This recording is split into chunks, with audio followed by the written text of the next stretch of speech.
مع الصبيان نتلقى النبي صلى الله عليه وسلم إلى ثنية الوداع مقدمه من غزوة تبوك. رواه البخاري. وكانوا يبيتون مع النبي صلى الله عليه وسلم في بيته.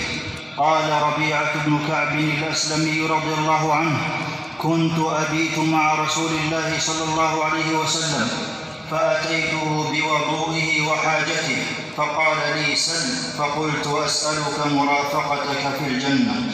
رواه مسلم. وإذا ناموا في بيته يضع أحدهم رأسه عند رأس النبي صلى الله عليه وسلم على وسادته.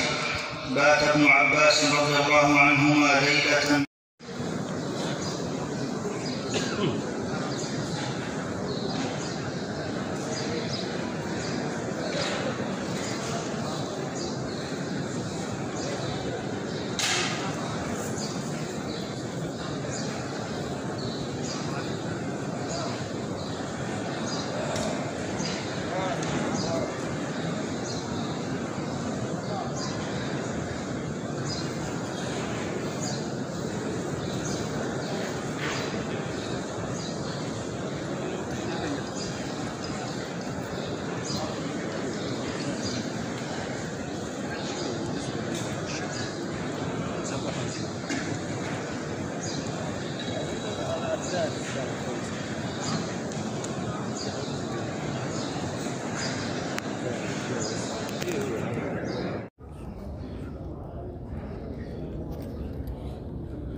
دورة يا ماهر هذا كيس مني